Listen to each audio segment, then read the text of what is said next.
어느 기독교 대학에서의 수업 시간이었어요. 하나님의 존재에 대한 여러 가지 역사적 증거와 사상들을 검토하고 있었습니다. 그 수업을 듣고 있던 하나님을 믿지 않는 어떤 뻔뻔한 학생이 쉬는 시간에 교수님이 잠시 나간 사이에 당돌하게 교단 앞으로 걸어나가 칠판에 이렇게 적기 시작했습니다. God is nowhere. 하나님은 어디에도 없다. 그리고는 의기양양하게 자기 자리로 돌아와 앉았습니다. 이 모습을 지켜보던 신실한 믿음을 가진 한 경건한 학생이 조용히 또 교단으로 걸어서 나가서 앞에 학생이 칠판에 써놓은 문장을 이렇게 고쳤습니다. God is now here. 하나님은 지금 여기 계신다. 여기에서 우리는 중요한 한 가지를 깨닫게 되죠. nowhere이라고 써진 글의 한 단어 W의 위치가 바뀌니 no가 now로 바뀌게 된 것이죠. 하나님은 어디에도 없다라는 의미가 전달되어진 문장이 하나님은 여기에 계신다라고 바뀌게 된 것이죠. 한 문장 안에서도 하나의 단어의 위치가 바뀜으로 전혀 다른 의미가 전달되어졌습니다. 이처럼 야곱의 인생도 그랬어요. 집에서 떠나야만 했을 때는 하나님이 어디에도 계시지 않은 것과 같았습니다. 얼마나 두려웠으면 돌에 의지해서 잠을 잤겠어요. 하란까지 가는 길은 고독한 길이었고 외로운 길이었습니다. 불안과 초조가 순간순간 야곱에게 언습해 왔어요. 자신의 곁에는 아무도 없는 것 같았습니다. 그러나 베델에서의 사닥다리 꿈은 야곱의 관점을 완전히 바꾸어 놓았어요. nowhere이 now here로 바꾸어진 것이죠. 그래서 야곱은 이렇게 고백하지 않았습니까? 창세기 28장 16절 말씀을 보면 야곱이 잠이 깨어 이르되 여호와께서 과연 여기 계시거늘 내가 알지 못하였도다. 이 고백은 다시 야곱을 일으키는 계기가 되었습니다. 지금까지 야곱에게 있어서 하나님은 부모님의 하나님이었어요. 부모님을 통해서 하나님을 인식하고 부모님을 통해서 하나님을 만나며 하나님의 뜻을 깨닫고 하나님을 경험했던 것이죠. 그렇게 부모님을 떠난 지금 야곱 자신은 아무도 도움을 줄 수 없는 상태와 다르지 않았던 것이죠. 하지만 여기 베델에서의 경험은 야곱으로 하여금 새로운 전환점을 맞이하게 하는 야곱의 인생의 터닝 포인트가 됩니다. 부모님의 하나님이 이제는 야곱 자신의 하나님으로 인식되는 중요한 전환점이 되었기 때문이죠. 지금까지 아브라함과 이삭에게 신실하셨던 하나님께서 이제 야곱의 하나님이 되셨다는 사인이기 때문이에요.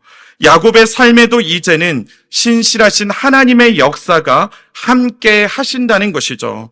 임마누엘의 축복은 다른 말로 신실하신 하나님을 경험하는 축복이라는 거예요. 부르시고 선택하신 하나님께서 끝까지 책임지시는 하나님이시라는 것을 이제 야곱의 인생을 통해 보여주시겠다는 겁니다. 이제 야곱의 인생은 야곱 자신의 것이 아닙니다. 야곱의 인생은 이제 하나님의 신실하심이 드러나는 무대로 바뀌어 버린 것이죠. 우리는 여기서 하나님의 관심이 어디에 있는지를 알 수 있게 됩니다.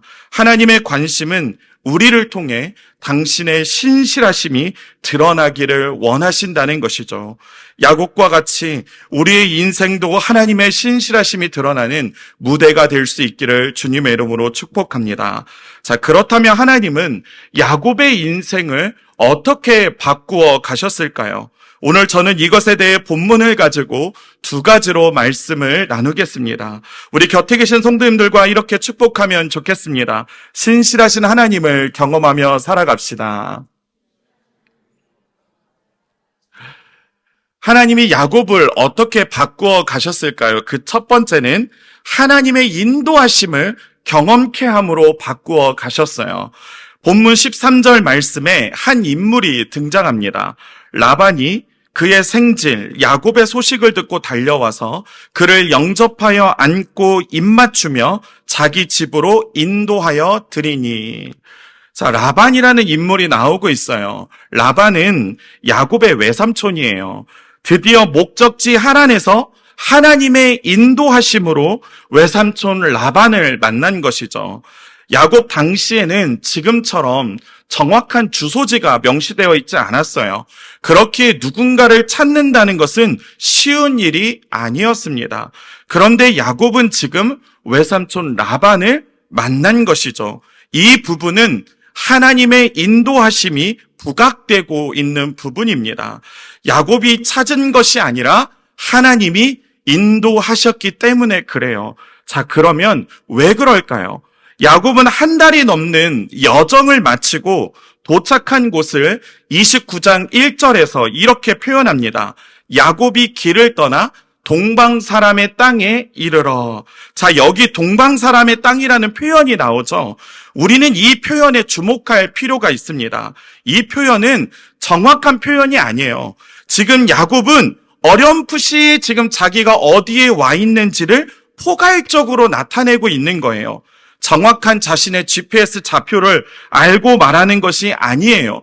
정확히 여기가 어머니가 알려준 그곳인지는 모르겠지만 한 가지 정확한 것은 동방 사람의 땅인 것은 분명하다는 것이죠. 정확한 좌표를, 주소를 몰랐으면서도 야곱은 외삼촌 라반을 만난 것이죠. 어떻게 이런 일이 가능했을까요? 창세기 29장 2절은 이렇게 기록합니다. 본즉 들에 우물이 있고 그 곁에 양 세 떼가 누워 있으니 이는 목자들이 그 우물에서 양 떼에게 물을 먹임이라. 큰 돌로 우물 아기를 덮었다가. 야곱의 눈에 우물이 들어옵니다. 우물은 고대 사회에서 너무나 중요한 요소였어요. 우물을 통해 물을 공급받기 때문이죠. 우물은 목자들에게 있어서 아주 필수적인 것입니다. 우물은 사람들이 모이는 곳이고 목자들이 모이는 곳이며 양들이 모이는 곳이에요. 그렇게 누군가를 찾고 만나기에 가장 적합한 곳이 어디예요? 우물이었던 거예요. 그런데 여기서 우리가 눈여겨봐야 할 단어는 바로 본즉이라는 단어입니다. 우리 한글 성경에는 드러나고 있지 않지만 이 단어가 29장 안에서 한 번 더 등장합니다. 창세기 29장 6절 말씀을 우리 다 같이 함께 읽어보겠습니다. 야곱이 그들에게 이르되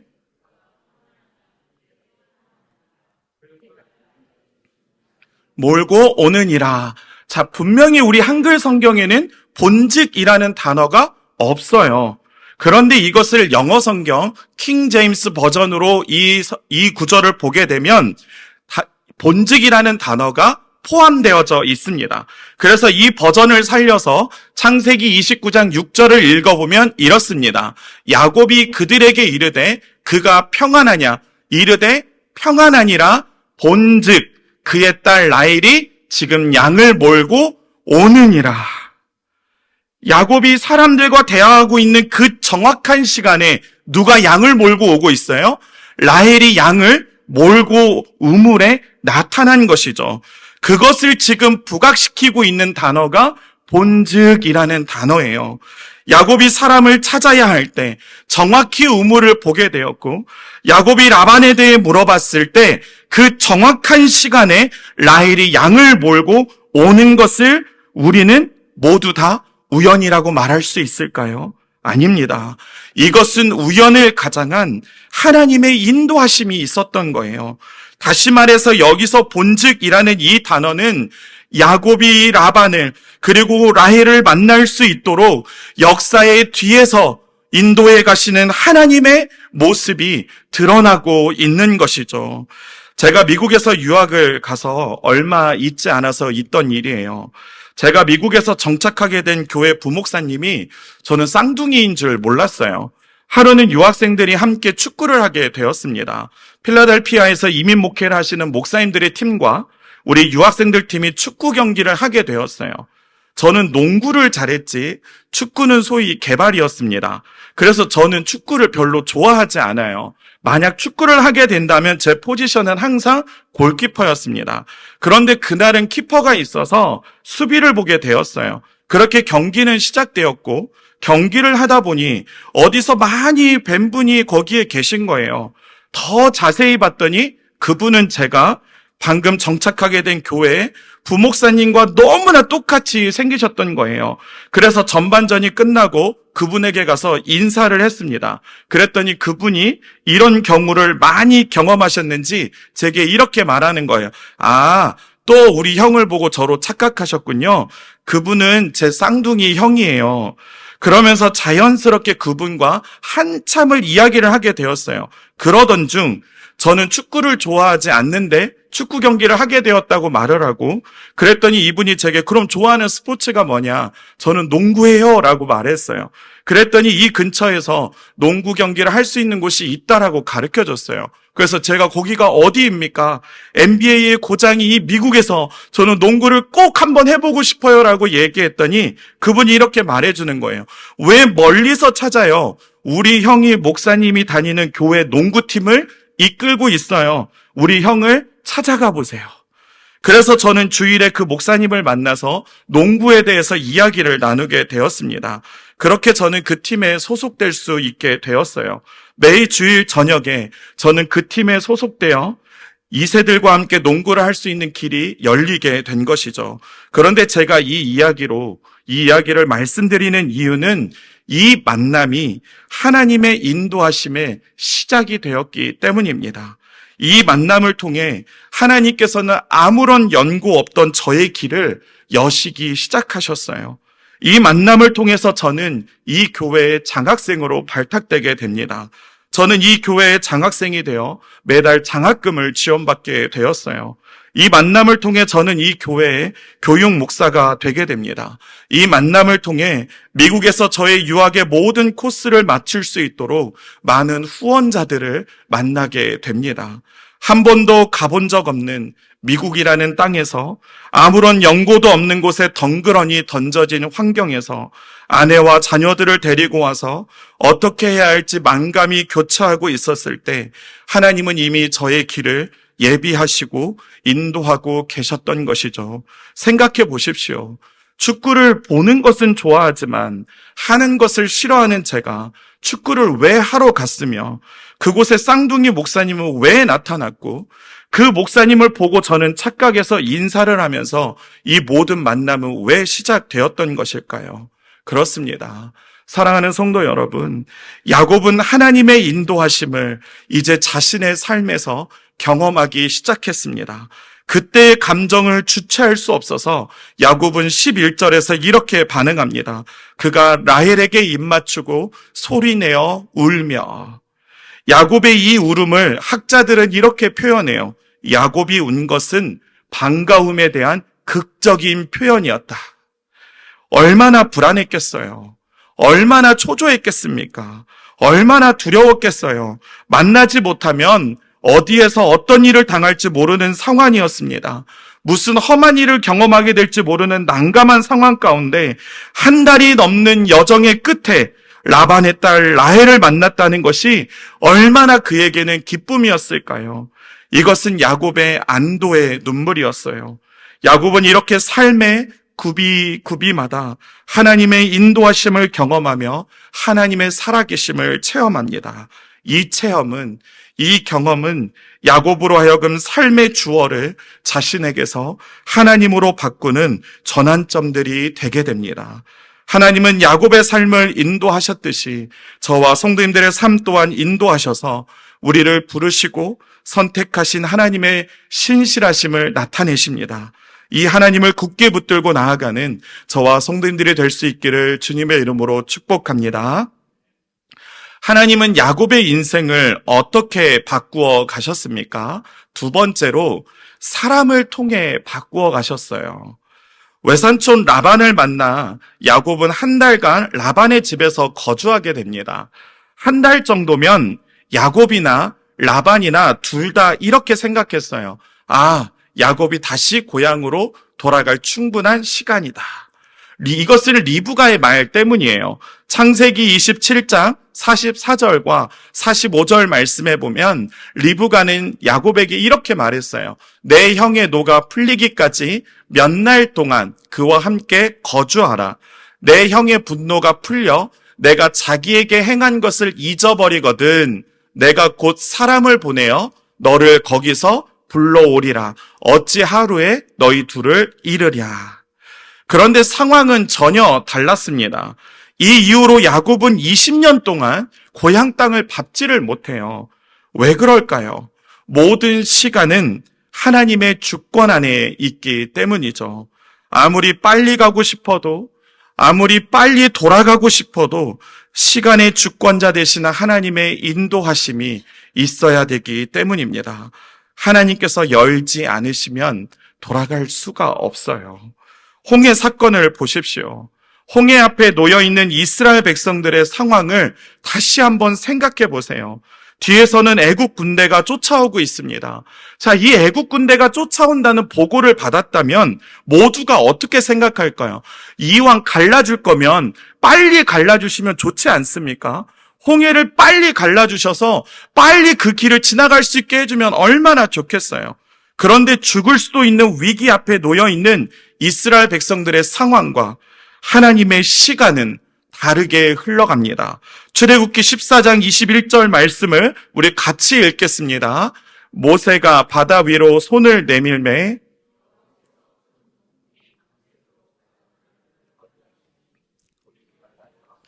마른 땅이 된지라. 자, 이스라엘 백성들이 바라는 시간은 즉시예요. 바로예요. 그런데 하나님의 시간은 즉시와 바로가 아니라 밤새도록입니다. 우리가 원해도 하나님의 시간이 밤새도록이면 우리는 기다려야 한다는 것이죠. 그런데 여기서 우리가 기억해야 하는 것은 하나님의 시간이 밤새도록이지만 그 시간 동안에 우리가 불안 속에 살게 하는 것은 하나님의 뜻이 아닙니다.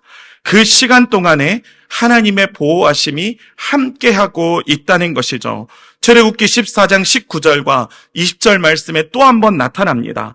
이스라엘 진 앞에 가던 하나님의 사자가 그들의 뒤로 옮겨가매 구름 기둥도 앞에서 그 뒤로 옮겨 애굽진과 또한 이스라엘 진 사이에 이르러 서니 저쪽에는 구름과 흑암이 있고 이쪽에는 밤이 밝음으로 뭐라고 써 있어요? 밤새도록 저쪽이 이쪽에 가까이 못하였더라. 밤새도록 물이 물러갈 동안에 하나님은 밤새도록 이스라엘 백성들을 지키시고 계셨던 것입니다. 하나님의 시간이 밤새도록까지 애국 군대는 이스라엘에게 올 수 없었습니다. 야곱도 마찬가지예요. 한 달여 시간 동안 라반의 집에 있었지만 고향으로 돌아갈 하나님의 타이밍이 아니었어요. 하나님의 타이밍은 야곱의 생각과 달랐습니다. 라반의 생각과 달랐어요. 그래서 라반은 한 달이 지나자 야곱에게 이런 제안을 하게 됩니다. 본문 15절 말씀에 보니까 라반이 야곱에게 이르되 내가 비록 내 생질이나 어찌 그저 내 일을 하겠느냐. 내 품삯을 어떻게 할지 내게 말하라. 굉장히 야곱을 신경 써주는 말처럼 보여요. 그러나 고대 사회의 문화를 보면 이 말은 신경 써주는 말이 전혀 아니에요. 왜냐하면 가족 간에는 돈 거래를 하지 않습니다. 송병현 교수님이 그의 주석에서 이 부분을 이렇게 말해요. 라반이 야곱에게 하는 말이 대체로 비록 내가 나의 조카이지만 어떻게 공짜로 일을 시키겠느냐라는 뉘앙스로 해석되어 왔다. 그러나 일부에서는 내가 내 혈육이라도 되느냐? 공짜로 일하게? 라는 의미로 해석되어야 한다고 주장한다.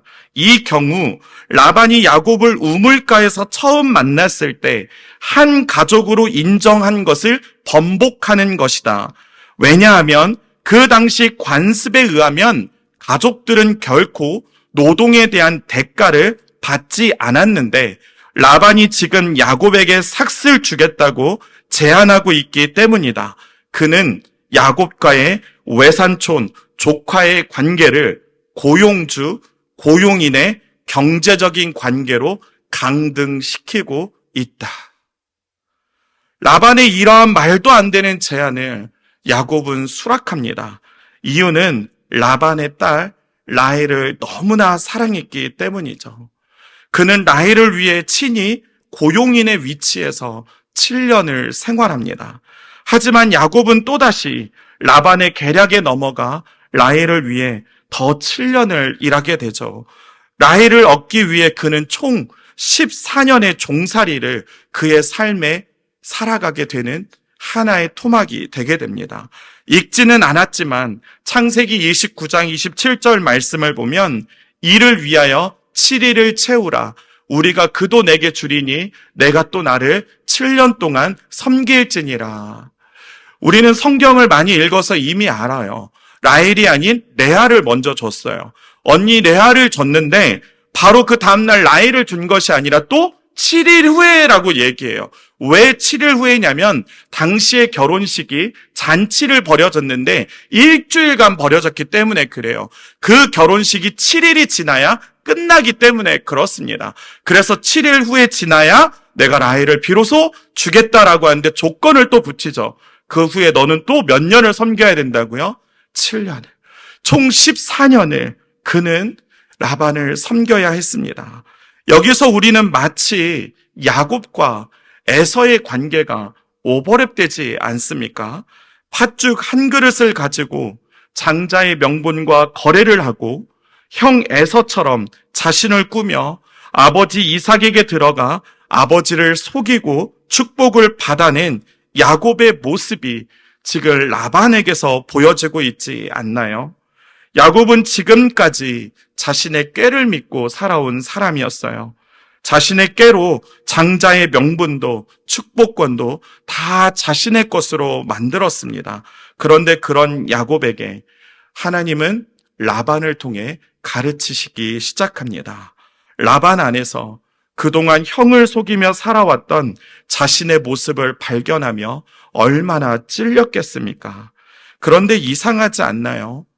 꾀하면 누구에게도 지지 않을 야곱이 왜 유독 라반에게는 이렇게 당하고만 살아갔을까요? 그 이유는 20절에 나타나 있습니다. 본문 20절 말씀을 우리 같이 읽어볼게요. 야곱이 라헬을 위하여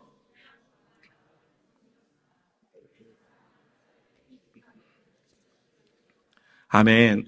이 말씀을 준비하다가 이 구절을 딱 10년 전에 우리 담임 목사님이 하셨었어요. 우리 목사님께서 이 구절을 가지고 뭐라고 하셨냐면 한 여자를 사랑해도 7년이 수일처럼 지나가는데 예수님을 사랑하면 어쩌겠냐고. 은혜가 되지 않습니까? 네, 저는 오늘 그 말씀을 드리고자 하는 것은 아니고요. 잠깐 삽입해 봤습니다. 무슨 말입니까? 야곱이 지금 무엇을 위하여, 바로 야곱이 위하여라고 말하는 것이 지금 뭐에 있는가를 주목해야 된다라는 거예요.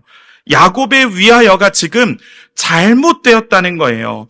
지금 야곱은 무엇을 위하여 라반을 섬겼습니까? 라헬을 위하여. 야곱의 건배사는 매일 밤마다 누구를 위하여요?